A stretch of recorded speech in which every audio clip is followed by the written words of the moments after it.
Science says that the issue to your sleeping pattern could just be written in your DNA. Those endless to-do lists aren't fixing your procrastination, they're missing the root cause, emotional dysregulation. Prepare to ditch the tired advice and unlock the psychology of a productive morning. Procrastination isn't about being lazy or bad at time management. It's more about how you handle your emotions. If you feel a lot of negative emotions, especially if you have ADHD or a mood disorder, it can be hard to regulate those feelings. Tasks can seem harder than they really are, and that leads to negative thoughts and putting things off. It's like you're talking yourself out of doing something before you even start. You might start feeling dread or anxiety when you think about something like studying for a test or starting a work project. So instead of dealing with those feelings, you find something more fun to do to feel better. The key to beating procrastination is learning to regulate those negative emotions. Start by telling yourself that what you need to do isn't actually that difficult. Reading a chapter in a book isn't hard, even if it has some tough words. You just have to learn some new words, it's not a big deal. Your mind is playing tricks on you, making you think it's a huge, scary task. Remember how many times you've worried about something, and then it turned out to be way easier than you thought. Don't let those negative emotions take over. Reframe how you see your tasks, tell yourself they're easy and those bad feelings will stay away. You're an adult and you can manage your emotions. It's also important to manage your attention, not just your time. Make a to-do list, but also schedule when you'll do each task during the day and week. Think about how much focus each task needs and plan accordingly. For example, writing needs more attention than checking social media. So do your writing when you're at your peak concentration hours in the day. Try using paper and markers to make mind maps or visualize your plans. It can help you reflect and plan your week or day. Also, build routines into your work life. Start with easy habits like decluttering your workspace and healthy habits like getting enough sleep and exercise.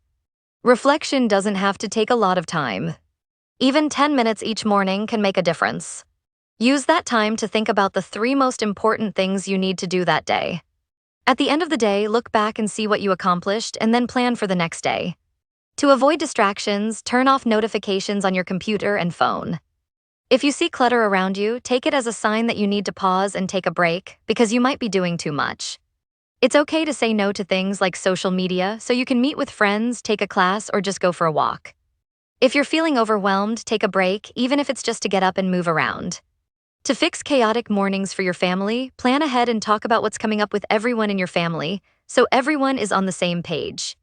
A weekly overview can help everyone feel more secure about the week ahead. Use visual prompts or checklists to remind kids what to do and to keep distractions out of sight. Prepare things the night before, like laying out clothes and packing backpacks. Always put shoes by the front door in a basket so they don't get lost. Automate everything you can so your kids will eventually do these things on their own. Take the guesswork out of breakfast by planning a menu for the week with your family. It will reduce stress and make sure your kids get the brain food they need. You can prepare a batch of pancake batter, slice fruit, and cook sausages on Sunday to make the rest of the week easier. Make it easy for your child to prepare breakfast themselves. Post a chart with the week's breakfast in the kitchen for everyone to see. Involve your children in preparing meals, even if it's just passing things or setting the table. The more involved they are, the more likely they are to eat the food. This will also teach them responsibility. Don't worry about small things like if they need to stand while eating. Be flexible. A good morning routine starts the night before. Kids with ADHD often have trouble sleeping, so a consistent evening routine with an early bedtime is key. Watch for signs of tiredness like yawning and stretching and move bedtime earlier.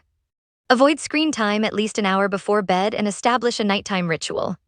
Consistency is important, even if it means missing late events. Help your child understand that they can control how their morning goes. Teach them to write down or say their intentions like, I'm going to wake up feeling rested, or I'm going to have a super smooth morning. Take time for self-care in your morning routine. Exercise, meditation, affirmations, reading, writing, and visualization can reduce stress for the family. Listening to music and imagining your day can help you feel calm and focused. Our kids are sensitive to our energy, so if we're rushed or stressed, they'll know it. Self-care activities like conscious breathing, guided meditation, walking, or yoga can help calm the morning chaos. A new morning routine won't happen overnight, but praise good behavior and be patient with yourself. One day, the morning routine may turn into cozy family time. If you're a night owl, it might be hard to change your chronotype because science says your genes can play a major role in morning and night preference. You can try being consistent with sleep, having an early bedtime and avoiding screens before bed. Try setting multiple alarms and opening the blinds to let in daylight. Write a note to yourself to remember why you want to wake up early. Exercise in almost any form can relieve stress. It boosts feel-good endorphins and distracts you from daily worries. Physical activity increases endorphins, reduces stress, and improves your mood. Aim for SMART goals, which are specific, measurable, attainable, relevant, and time-limited goals to stay focused. In conclusion, by following these tips, you can reduce stress and decision fatigue, optimize your mornings, and manage your emotions. But consider the underlying reasons too.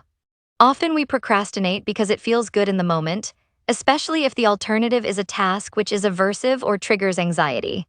We might feel overwhelmed or we're held back by perfectionism, causing us to focus on short-term mood. Sometimes it's because we feel disconnected from our future selves, so we see delay as someone else's problem. Also, if our tasks have abstract goals or the rewards seem far away, it becomes harder to get motivated.